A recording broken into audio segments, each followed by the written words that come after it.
Hi friends, good morning. இன்றைக்கி வந்து காலையிலேருந்து நான் vlog எடுக்கிறேன். ஆக்சுவலி டைம் பார்த்தீங்கன்னா என்ன டைம் 10:30 ஆகிடுச்சு. ஸோ வந்துட்டு காலையில் பிரேக்ஃபாஸ்ட் முடிச்சுட்டு இப்போ மத்தியானத்துக்கு வந்து லஞ்ச் ப்ரிப்பேர் பண்ணிகிட்ருக்கேன். கீரை கடையல் தான். ஸோ வந்துட்டு கீரை வந்து சிறுகீரை. ஸோ அது வந்து ப்ரிப்பேர் பண்ணிகிட்ருக்கேன். இது வந்துட்டு பார்த்திங்கன்னா ஊரில் வாங்கினா மண்சட்டி குட்டியாக இருக்கும். ஸோ இந்த குவான்டிட்டி வந்து எங்களுக்கு கரெக்டாக இருக்கிறதுனால நான் இதில் எப்போவுமே வச்சுருவேன். அண்ட் இங்கே வந்து பார்த்திங்கன்னா பாவைக்காய் ஃப்ரை பண்ணிகிட்ருக்கேன். ரொம்ப சிம்பிளுங்க. இதில் வந்து எண்ணெய் ஊற்றிருக்கேன், ரிஃபைண்ட் ஆயில். நீங்கள் ரிஃபைண்ட் ஆயில் ஊற்றிக்கலாம், நல்லெண்ணெய் ஊற்றிக்கலாம், கடலெண்ணெய் ஊற்றிக்கலாம், எதுனாலும் நீங்கள் ஊற்றிக்கோங்க. எண்ணெய் ஊற்றினதுக்கப்புறம் வெங்காயம் போட்டிருக்கேன். அதுக்கப்புறமா வெங்காயம் நல்லா வதங்கினதுக்கப்புறமா பாவைக்காய் போட்டிருக்கேன். வெங்காயம் வந்து நல்லா வதங்கினா தான் அந்த ஸ்வீட்னஸ் கிடைக்கும். ஸோ அதனால் நல்லா வதங்கினதுக்கப்புறமா பாவைக்காய் போட்டிருக்கேன். பாவைக்காய் நல்லா வதங்கினதுக்கு அப்புறமா நல்ல ஒரு அரை முறி தேங்காய் பூங்க அதை போட்டு நல்லா வதக்கினதுக்கப்புறமா அதில் வந்து கொஞ்சோண்டு சில்லி பவுடர், அதுக்கப்புறம் மஞ்சத்தூள் போட்டு நல்லா வதக்குவேங்க. நல்லா வதக்கினதுக்கப்புறமா அதை இறக்கி வச்சு சாப்பிட்டு பாருங்கள், அவ்வளோ சூப்பராக இருக்கும். ஸோ எனக்கு இந்த மாதிரி ரொம்ப பிடிக்கும். ஸோ கசப்பும் தெரியாது. அதே மாதிரி கட் பண்ணுறதுக்கு முன்னாடி கழுவிட்டு கட் பண்ணுங்கள். சில பேர் வந்து கட் பண்ணிவிட்டு கழுவுவாங்க. அந்த மாதிரி இருக்கும் போது கசப்பு நிறைய தெரிகிற மாதிரி இருக்கும். ஸோ நான் இப்போ வந்து வாஷ் பண்ணிவிட்டு கட் பண்ணி போட்டிருக்கேன். இந்த மாதிரி பண்ணும்போது உங்களுக்கு கசப்பு தெரியாது. அண்ட் எண்ணெயிலே வதங்கிட்டே இருக்கிறதுனால உங்களுக்கு வந்து கசப்பு கொஞ்சம் தான் இருக்கும். அந்த பாவைக்காயோட தன்மையே கசப்பு தான், அது இல்லாமல் இருக்காது. பட் கசப்பு வந்து கொஞ்சமாக இருக்கும். ஸோ இதுதான் இன்றைக்கி. அண்டு கருணக்கிழங்கு நான் வாங்கியிருக்கேன், அதை காமிக்கிறேன். அண்டு கருணக்கிழங்கு வாங்கிட்டு வந்து 2 நாள் ஆச்சுங்க. ஸோ இதை வந்து நம்ம எப்படி வந்து கெட்டு போகாமல் வந்து ஸ்டோர் பண்ணலான்னா, நான் என்ன பண்ணுவேன்னா இது எல்லாமே பீல் பண்ணிவிட்டு என்ன டிஷ் செய்ய போகிறோமோ, சப்போஸ் வந்து இது ஸ்லைஸாக வந்து போட்டோம்னா நம்ம ஃப்ரை பண்ணுவோம், கொஞ்சம் சிப்ஸ் மாதிரி போட்டோம்னா வந்துட்டு நம்ம வறுவல் மாதிரி செய்வோம்.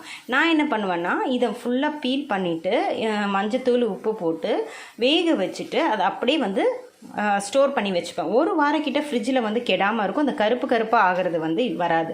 ஸோ கருணக்கிழங்கு வந்து 2 நாள் 3 நாள் வச்சிங்கன்னா கண்டிப்பாக வேஸ்ட் ஆகிடும். ஸோ அதனால் இந்த டிப்ஸை ஃபாலோ பண்ணிக்கோங்க. வாங்கிட்டு வந்த உடனே என்ன பண்ணுங்கள், நல்லா வந்து வேக விட்டுருங்க. நீங்கள் என்ன பொரியலுக்கு ஏற்ற மாதிரி செய்ய போகிறீங்களோ அந்த மாதிரி நீங்கள் வேக விட்டு எடுத்துகிட்டு அதுக்கப்புறமா ஃப்ரிட்ஜில் ஸ்டோர் பண்ணி வச்சிங்கன்னா 1 வாரம் கூட ஜாஸ்தியாகவே வந்து 1 வாரத்துக்கு மேலே கூட வந்து இந்த கருணக்கிழங்கு வேஸ்ட் ஆகாது. ஸோ கண்டிப்பாக இந்த மாதிரி ட்ரை பண்ணி பாருங்கள். இதை நான் கட் பண்ணிவிட்டு நான் வேக வச்சுட்டு ஸ்டோர் பண்ணும்போது உங்களுக்கு காமிக்கிறேன். கருணக்கிழங்கை வந்துட்டு இந்த மாதிரி நான் க்யூபாக கட் பண்ணிட்டேன். ஆக்சுவலி நான் வந்துட்டு ஆயில் ஊற்றி நான் ஃப்ரை பண்ணி தான் எடுக்க போகிறேன். நம்ம பொரியல்லாம் செய்வோம் இல்லையா, உருளைக்கிழங்கு அந்த மாதிரி தான் செய்ய போகிறேன். பட் இதுக்கு வந்துட்டு பார்த்திங்கன்னா கொஞ்சம் குக்காக இருந்தால் தான் நல்லாயிருக்கும். இல்லைனா வந்து அந்த முள் குத்துற மாதிரி ஒரு மாதிரி ஃபீல் இருக்கும் இல்லையா.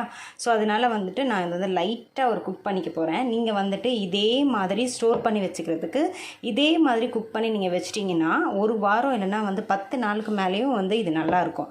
நீங்கள் அப்படியே கருணக்கிழங்கு வாங்கி வச்சிட்டிங்கன்னா கெட்டு போயிடும். இங்கே பாருங்கள், தண்ணி கொதிக்குது இல்லையா, இதில் கொஞ்சம் உப்பும் மஞ்சத்தூளும் போட்டுட்டு அதுக்கப்புறமா கொஞ்ச நேரம் வச்சுட்டு அதுக்கப்புறமா ஃபில்டர் பண்ணி ஸ்டோர் பண்ணி வச்சுருவேன். ஸ்நாக்ஸ் எதுவுமே இல்லை அப்படின்னு சொன்னேன். ஸோ அதனால் நான் என்ன பண்ணாருன்னா ஸ்வீட் எல்லாம் வாங்கிட்டு வந்தார். எனக்கு ஸ்வீட் ரொம்ப பிடிக்கும். இதெல்லாம் வந்து பார்த்திங்கன்னா இந்த கோயில்பட்டி முறுக்கு கடை இருக்குல்ல, ஸோ அங்கே தான் நாங்கள் எப்போவுமே வந்து வாங்குறது. அண்ட் இந்த பனானா கேக் வந்து எனக்கு ரொம்ப பிடிக்கும். இந்த கேக் வந்து வாங்கி கொஞ்ச நேரத்தில் எங்கள் வீட்டில் காலி ஆகிடும். ஸோ அதனால் வந்துட்டு நான் ஆக்சுவலி கேக் மட்டும் தான் வாங்கிட்டு சொன்னேன். இவர் என்ன பண்ணிட்டாருன்னா இது வந்துட்டு இந்த தேங்காய் மிட்டாய், தேங்காய் பர்ஃபி மாதிரி, தேங்காய் மிட்டாயை பர்ஃபியாக எனக்கு தெரியல. ஆக்சுவலி இதில் கருப்பட்டியில் பண்ண ஒரு ஸ்வீட்டு. ஸோ இது எல்லாமே வாங்கிட்டு வந்திருக்காரு. நான் என்ன பண்ணேன்னா இது எல்லாமே ஒரு பாக்ஸில் ஸ்டோர் பண்ணிவிட்டு இந்த பாக்ஸை டிஸ்போஸ் பண்ணிவிடுவேன், இல்லைனா இரும்பு வந்துடும். ஸோ அதுதான் இப்போ எடுத்து வச்சிட்ருக்கேன். நான் எடுத்து வச்சுட்டு காமிக்கிறேன். ஸோ ரெடி ஆகிடுச்சு. நான் வந்து ஃபில்டர் பண்ணிட்டேன். இது வந்து ரெடி டு குக். நாளைக்கு வந்து சண்டேன்றதுனால நான் பண்ண போகிறதில்ல. மண்டே ஸ்கூல் இருக்கிறதுனால தயிர் சாதமும் கருணக்கிழங்கு ஃப்ரையும் பண்ணிடுவேன். ரொம்ப ஈஸி. கண்டிப்பாக அந்த மெத்தட் நீங்கள் ட்ரை பண்ணி பாருங்கள். இப்போ என்ன பண்ணுவோன்னா இது வந்து ஒரு கண்டெய்னரில் ஒரு பாக்ஸில் தட்டிட்டு ஸ்டோர் பண்ணி ஃப்ரிட்ஜில் வச்சுருவேன். அவ்வளோதான், ஈஸியாக வேலை முடிஞ்சிடும் நமக்கு. கிச்சனில் எல்லா வேலையும் முடிஞ்சிருச்சு. டைம் பார்த்திங்கன்னா இப்போ வந்து 11:40 ஆகுது. அதுக்குள்ளேயே நான் எல்லா வேலையும் முடிச்சிட்டேன். ஸோ என்னென்ன ப்ரிப்பேர் பண்ணியிருக்கேன் நான் அவங்ககிட்ட காமிக்கிறேன். ஆல்ரெடி காமிச்சது தான். ஸோ வந்துட்டு கீரை, அதுக்கப்புறம் பார்த்திங்கன்னா இது வந்து பாவைக்காய், அப்புறம் இது நேற்று வச்ச தீயல், அதுக்கப்புறம் பார்த்திங்கன்னா சாதம். சாதம் வந்து நிறைய இருக்குது. ஸோ அது தேவைன்னா நான் வந்து வடிச்சுப்பேன். ஏன்னா நானும் தம்பி மட்டும்தான். ஸோ வந்துட்டு எல்லாமே தொடச்சி எடுத்துடுவேன். சமையல் முடிஞ்ச அடுத்த செகண்டே நான் வந்து எல்லாமே வந்து தொடச்சி எடுத்துடுவேன். மைக்ரோ ஓவன் முதற்கொண்டு ஸ்டவ் முதற்கொண்டு எல்லாமே தொடச்சி எடுத்துடுவேன். தொடச்சாச்சு. அதே மாதிரி பார்த்திங்கன்னா பாத்திரம் எல்லாம் கழுவியாச்சு. இதோடு வந்து பார்த்திங்கன்னா நான் மத்தியானம் சாதம் வைக்க வருவேன். தேவை இருந்தால் சாதம் வைக்க வருவேன், இல்லைனா வந்து அப்படியே விட்டுருவேன். ஸோ கிச்சன் வேலை முடிஞ்சிருச்சு. ஸோ இதுக்கப்புறம் நம்ம வந்து பொறுமையாக நம்மளோட வேலையெல்லாம் செஞ்சு முடிச்சிடலாம். இப்போ வந்து கிச்சன் வந்து நீட்டாக க்ளீன் பண்ணி முடித்தோடனே எனக்கு திருப்தியாக இருக்குது. ஓகேவா? ஸோ வந்துட்டு அடுத்த வேலையை நம்ம கண்டினியூ பண்ணலாம். வேலையெல்லாம் முடிச்சதுக்கப்புறமா அம்மா கால் பண்ணியிருந்தாங்க, கொஞ்சம் வெளியே போகணும்னு சொல்லிட்டு. அதனால் அம்மா வீட்டுக்கு வந்திருக்கேன். அண்ட் இந்த பூனைக்குட்டி வந்து புதுசாக நம்ம வீட்டுக்கு வந்திருக்கு. ஏற்கனவே நம்ம வீட்டில் 6 பூனைக்குட்டி இருக்குது. இது வந்துட்டு பார்த்திங்கன்னா இந்த அடைக்கலம் தேடி வர மாதிரி எங்கள் வீட்டுக்கு வந்திருக்கு. அதனால் அம்மா வந்து இவனுக்கும் சோறு போட்டு வளர்த்துட்ருக்காங்க. எப்படி தூங்கிட்டு இருக்கான் பாருங்கள். கொளத்தூரில் உள்ள ரிலையன்ஸுக்கு தாங்க நாங்கள் வந்திருக்கோம். ஆக்சுவலி வந்து அம்மா ஃபோன் வந்து அடிக்கடி வந்து ரிப்பேர் ஆனதுனால ஒன்று வாங்கிடலாம் அப்படின்னு சொல்லிட்டு. அது மட்டும் கிடையாது, வாஷிங் மிஷின் வந்து ரிப்பேர் ஆகி ரொம்ப நாள் ஆச்சு. அம்மா வந்து கையில் தான் துவைச்சிட்ருக்காங்க. ஸோ ரெண்டுமே சேர்ந்து வாங்கிடலாம் அப்படின்னு சொல்லிட்டு நாங்கள் கொளத்தூர் வந்திருக்கோம். ஆக்சுவலி நாங்கள் எங்கள் வீட்டுக்கு எல்லாமே வந்து இங்கே தான் வாங்குவோம். ஸோ அதனால் அம்மாவும் கூட்டிகிட்டு வந்திருக்கேன். ஃபோன் வந்து செலக்ட் பண்ணி வச்சுட்டு வந்தாச்சுங்க. இப்போ வந்துட்டு நான் வாஷிங் மிஷின் வந்து பார்க்க வந்திருக்கேன். எங்கள் வீட்டில் எல்லா பிராண்டுமே இருக்குது, எல்லார் வீட்லேயும். பட் பேனசானிக் மட்டும் யார் வீட்லேயுமே கிடையாது. சரி, இந்த வாட்டி பேனசானிக் ட்ரை பண்ணுவோமே எப்படி இருக்குது அப்படின்னு சொல்லிட்டு நாங்கள் வந்து அதை செலக்ட் பண்ணோம். எத்தனை பேர் வீட்டில் நீங்கள் அதை வச்சுருக்கீங்க, நல்லா இருக்கான்னு சொல்லிட்டு கண்டிப்பாக கமெண்ட் செக்ஷனில் சொல்லுங்கள். கம்மி தான். வெனிஸ்வீல 1 lakh கிட்ட வாங்கினாங்க. 50,000 ரூபாய்க்கு வந்திருக்கு. அப்படியா? 1 lakh சம்திங் வாங்கினா. அதான் இதே தான், சேம் இதுதான். இது நல்லா இருக்கு. இது என்னது? இது என்ன? கெல்வினேட்டர் நம்மளோட ஓன் பிராண்ட் தான். கெல்வினேட்டர் இன்னும் வருதா? நம்மளோட பிராண்ட் தானே, ரிலையன்ஸோடது தானே.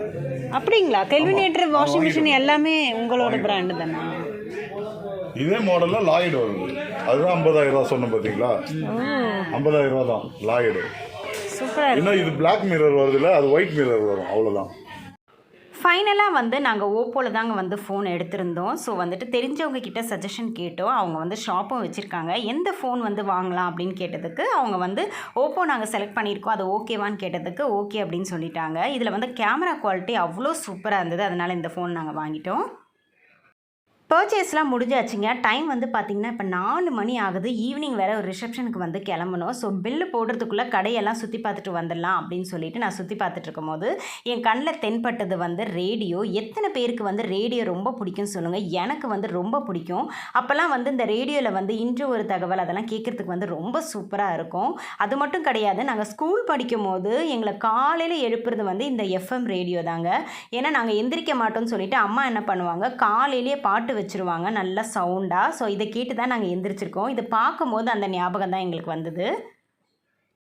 இந்த ரேடியோ வந்து ஒன் ஆஃப் மை பக்கெட் லிஸ்ட்டில் போயிடுச்சுன்னே சொல்லுவேன். அது மட்டும் கிடையாது, நீங்கள் யாருக்காவது வெட்டிங்க்கு வந்து நீங்கள் கிஃப்ட் பண்ணணும்னு நினச்சிங்கன்னா கண்டிப்பாக இந்த கிஃப்ட்டை வந்து நீங்கள் ப்ரெசென்ட் பண்ணலாம். ஏன்னா வந்துட்டு இதில் பாட்டு கேட்கும் போதெல்லாம் கண்டிப்பாக உங்கள் ஞாபகம் தான் வரும். ஸோ ரொம்ப சூப்பராக இருந்தது. இதில் வந்துட்டு பார்த்திங்கன்னா அவங்களே வந்து நிறைய பாட்டெல்லாம் வந்து ஸ்டோரேஜ் பண்ணியிருக்காங்க. அது மட்டும் கிடையாது, நமக்கு தேவையான பாட்டெல்லாம் நம்ம வந்து பென்ட்ரைவில் காப்பி பண்ணி கூட இதில் வந்து கேட்டுக்கலாம்.